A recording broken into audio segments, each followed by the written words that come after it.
Yo, what's poppin'? Yannick in the wild here. Just proving to you that I exist outside of my office.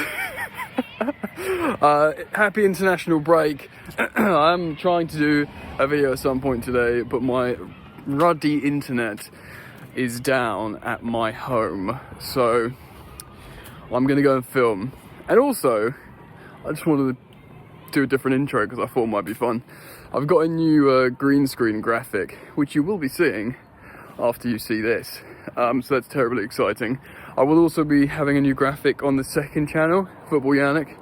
So yeah, if you watch this YouTube channel and you dig it, go watch the second Football Yannick, the non-Chelsea one. Like I said, there will be different graphic behind that as well. Lots of content, so thank you, and this is the perfect opportunity now to transition to the new green screen office.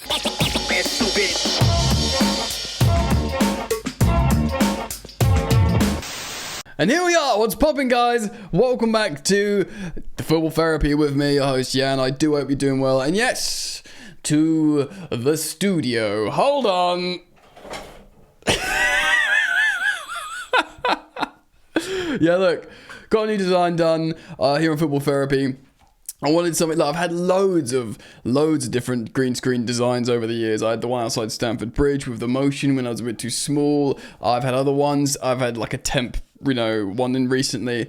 But I've got this one made. I like it. I didn't want it too like bedroomy, like football fan. I didn't want it, too like studio-y. So I've gone with this. This is what we're going for. I'm very happy with it. And it basically keeps me in shot, but it gives you a little bit of like nice color and theme around me as well. I'll still obviously have overlays and stuff like that and transitions, but I wanted to mix it up for you guys a little bit. There's also will be a new green screen graphic coming on the second channel, which is of course Football Yannick. If you want my non-Chelsea commentary and stuff like that, then do check it out. But in the meantime, here we go. This is the graphic, and also I've just changed a little bit of the crash zoom for dramatic effect. Guys, welcome back. Today I do want to discuss the situation with Victor Osimhen, and I've seen enough, bro. Honestly, genuinely, wholeheartedly. Like, I was unsure about Osimhen, like, not as a striker, he's a great striker. I thought maybe he's a bit money hungry, like, is he going to go to Saudi? Does drama follow him? But no, I've seen enough, dude. He's scoring overhead kicks for Galatasaray, scoring glancing headers for Nigeria. He's an icon. He's a proper centre forward. He has the self-belief to just win it all. He knows he's a superstar. He doesn't believe he can become a superstar. He's like, I'm that boy. And the fact how Chelsea was so close to getting over the line on deadline day in the summer. And of course, since we've had the likes of John Obi Mikel speak about it in a little bit of detail how close we are. And I want to speak about it today. Amidst all the talk about, Victor Gyökeres and how good can Jackson be, and should we just be starting Christopher Nkunku as a striker? I think many of you know my opinion on that, but I want to get into all of it today and indeed show you the odds of where Victor Osimhen is likely to go. And we'll go into detail of him versus Gyökeres and all that kind of stuff as well. So it's going to be a banger. As always, I'll thank you for joining me. We are so close to 190,000 subscribers. In fact, I'm going to have a little look now live while I'm talking to you. The channel has 189,953 subscribers, which is 47 man off, which we could get over the line hopefully quickly. Guys, if you're a returning viewer and you don't subscribe, why not, mate? Be a supporter of the content. Alright, let's get into it. Okay, so Chelsea are great. We are better. Well, we're not great. We're in third place. Reality check. We are 4 points off 13th place of Manchester United. Sickener.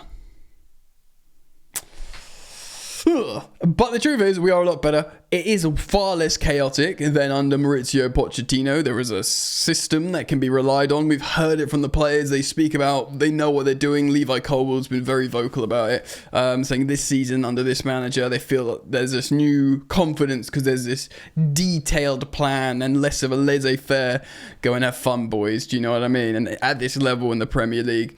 yeah, you need to be so well prepared for the opposition, because I tell you, these man Brighton, these man Bournemouth, these man Brentford, any club that begins with B will slap you up. So you need to go out there knowing what you're doing. And defensively, yes, there's scope for growth and room for growth from the aforementioned Colwill and his partner Fofana. We are not going to talk about the goalkeeper, but yes, talk about room for growth. Is this too dramatic? I kind of like the shock lines for the crash zoom. Let me know if it's too much.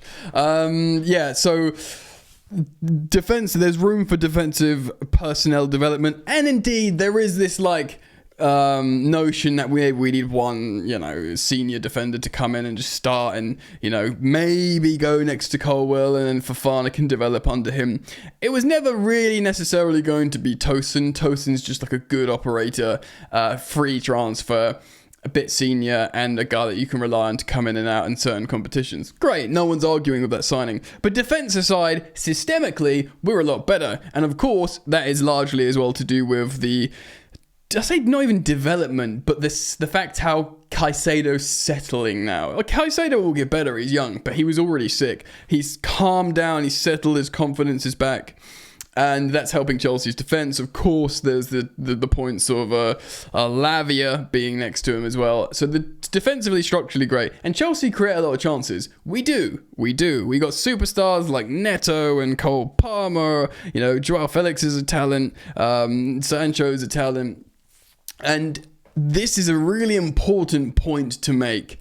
And you guys know, because I always ruddy say it, I'm a big fan of Nico Jackson. I don't mind him starting for Chelsea. I think he's great. I think he will get better. I think it's good that we signed him on a long-term deal. I think we got a bit of a gem there, especially if you look at the fee we bought him for. It's about the same as Noni Madueke for like 29 million odd quid. And he's a proper striker, and he suits Chelsea. Chelsea, as in the manager, Enzo Maresca, who don't shoot the messenger, has said Nkunku isn't a centre-forward. And I believe him. I agree with him. I love Nkunku. I'm not doing this again. I've been criticised for doing the Nkunku chat too much, so we're going to put a pin in it. I love him. If he can make it work, great, but I find it hard to fit in. I'd love for him to fit in. At the moment, it's hard, though. I don't want him playing as a centre-forward. That's why Chelsea have looked at Duran, Omoradion, of course Jackson, and indeed Victor Osimhen, who we're going to talk about today. Is this, apart from the goalkeeper, a missing link in terms of Galactico confidence? I heard, and look, I'm going to show you some stuff in a second, so bear with me.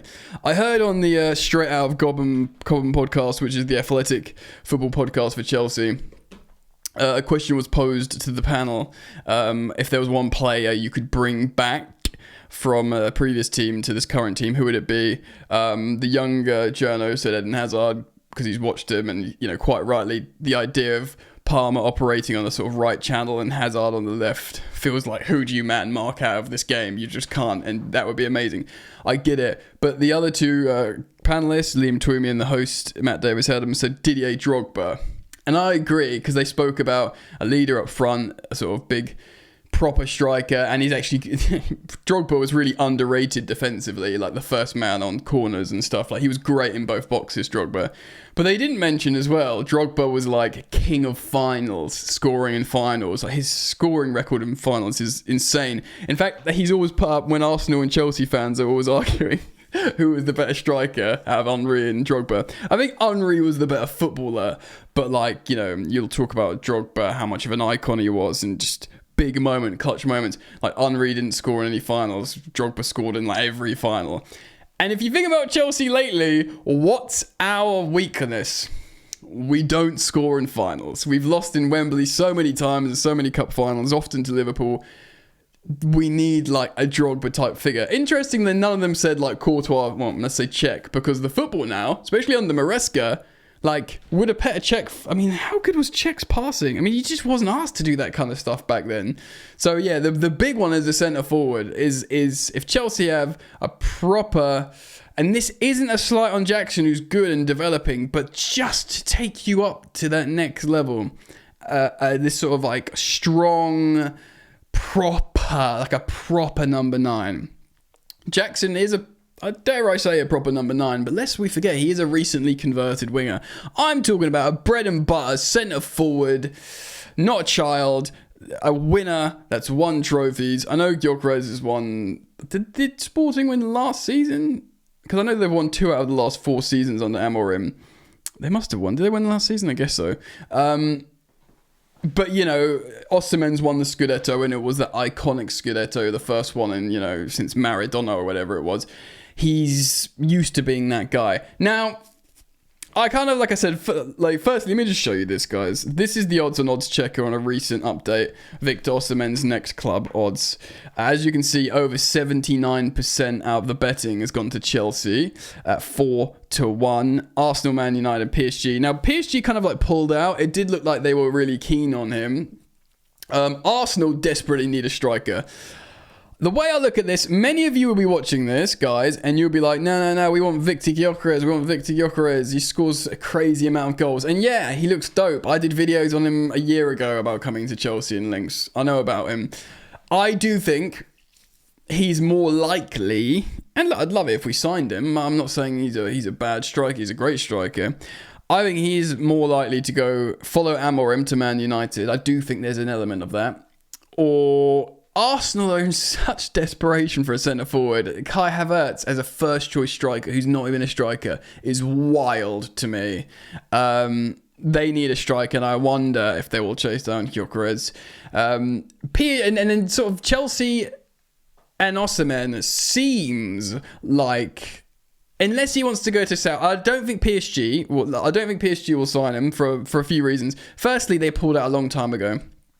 Secondly, although he was interested in PSG over the Saudi League, Victor Osimhen. I don't think they will want him now because, of course, they've got Luis Enrique. Bearing in mind, Luis Enrique has Kolo Muani and Gonzalo Ramos, like 2 proper number 9 centre forwards, and he doesn't start either of them. Luis Enrique at Paris Saint-Germain. Instead, he plays like false 9s and what's his face, matey that was at Real Madrid. He was an attacking midfielder. I forget his name. Anyway, so he's going for a different style. I don't think he'll want to play a Victor Osimhen. Chelsea do play classic number 9s. It was reported to us before Enzo Maresca arrived at Chelsea. He likes conventional wingers and number 9s. He is innovative, with the inverting fullbacks, and not in just the classic every manager inverts a fullback now, but in the way that he's rightly or wrongly inverting fullbacks to like number 10 positions are hard to pick up. He is tactically impressive, Maresca. Certainly he's impressed me. I thought he was going to be this dogmatic Sarri ball kind of coach. Well, that's what we were told. We were told he was going to be like that. But he's not. So I'm pleased about that. But one thing he's old-fashioned about is good old couple of dribbly wingers that can cut in and do 1v1s, and a proper striker, centre forward. Hence Chelsea, like I said earlier, being linked with John Duran, being linked with Samu Omorodion. And as time goes on, that looks like good scouting. Remember, all the Chelsea fans were seriously annoyed when we were first being linked to these players, because that was before they were exploding on the scene. Good scouting, apparently, from Chelsea. Omorodion scoring hat-tricks and, tearing Man United apart in Europe and stuff like that.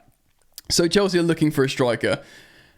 And nothing would be, I say sell shirts, sell sponsorless shirts. I've spoken about that recently, the no sponsors. That's still blowing my fragile little mind. But no one would sell shirts like Osimhen, bro, in this team. I mean, Palmer's the superstar. But before we speak about the deal, can it be done or whatever, let's talk about the appropriateness. So, like I said, he is a striker. We want a proper centre forward who can hold the ball up, that can make runs, that can float in spaces, but also can score superstar goals. I know we've seen Nkunku try an overhead kick a couple of times. Look, I don't think we're going to see... I'm saying this just from a feeling. I have a feeling we're not going to see Nico Jackson score any bicycle kicks anytime soon. I've just got that feeling. He can score the odd header. He's getting better at that, Nicholas Jackson. But it was a weakness of his. And I'm high on Jackson. I think he's great. I think if we're going to be truly great, like the Chelsea we should be, like winning Premier Leagues, winning Champions Leagues, I think Jackson is like an elite second choice striker who, if he comes in as a first choice, you're like, yeah, no issues.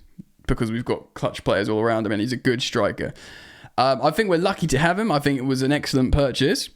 But I think, and this is why people are wrong when they think I'm slating Nkunku. I think Nkunku's better than Jackson. I think Nkunku's a better footballer. I think he's more of a high-profile player. I think he's a better finisher. But I don't think he should be starting as a striker over him. And that's for reasons I've gone over many, many times. So I think Nkunku either needs to be deployed elsewhere or found a place in the team or whatever. But, in terms of quality, Osimhen represents that striker that can be proper good. Receive crosses. We've got players, we've got wingers that can put in crosses. Reece James is back. Well, Gusto can put in crosses, I know he inverts, but if Reece James is going to get the opportunity to play as a conventional right back a bit more, say if a Gyökeres inverts on the other side, Reece James will put the ball on Victor Osimhen's head every day of the week. Pedro Neto has immaculate crossing. Noni can be really good at crossing as well, Jadon Sancho loves an assist, Maybe we got to work on Mudryk a little bit, but the players are there, bro. Enzo Fernandez, pass master, whether, that's a whole other day conversation about how much he fits in the team. We've got players that can put service in to a bread and butter number 9, like Jackson, who's done well, he's got a few goals, he'll get some more, but I do think an Osimhen would...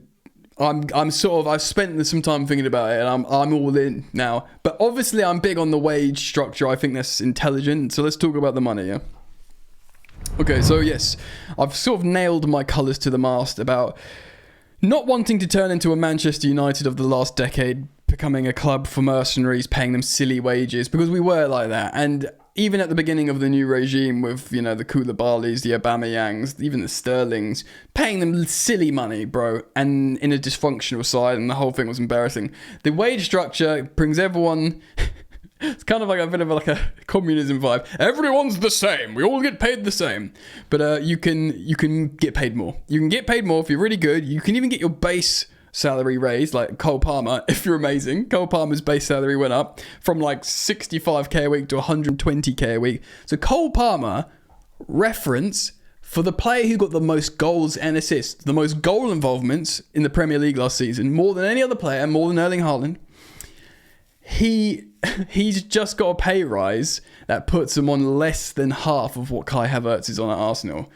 It's not cool to just pay players loads of money for no reason. It's not flex. Like, yeah, come to our club, we'll pay you 300k a week. No, because that's not going to motivate the players. So I've always been very firm on the incentive-based contracts. I dig it. I like it. Do you know what I mean? I don't think we should do it to a point where we can't get players, which will bring us onto Osimhen in a second.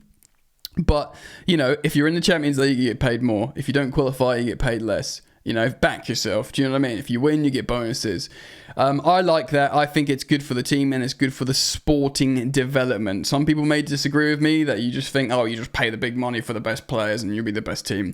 I don't think that always works. And I use Manchester United as a case study for that, in the last decade or however long it's been. That's my personal opinion. I respect other opinions are available that I respect. So Osimhen. Now, I wanted to speak about the money side because John Obi Mikel spoke on his podcast about this at length. He said Chelsea and Osimhen were close.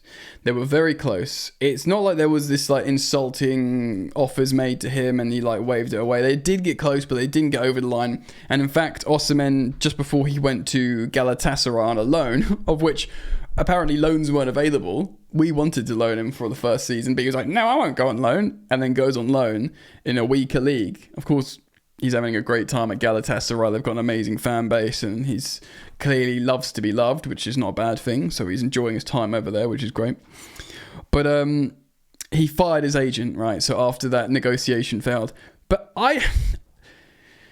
there's this narrative that he's a Chelsea fan. He wore that Chelsea shirt, that Drogba's his idol. At AFCON, there was Didier was there giving him hugs in the tunnels and trying to get him to come to Chelsea. Of course, he's a Nigerian international, so John Obi Mikel has been speaking to him and said, you've got to come to Chelsea, you've got to come to Chelsea. I think he wants to come to Chelsea, but he wants to get paid money. Now, the tough thing is here, right? The tough thing here is that Napoli gave him a new contract that was worth a lot of money, but they never intended to pay him that much money. They only gave him that contract with that much money is to sell him.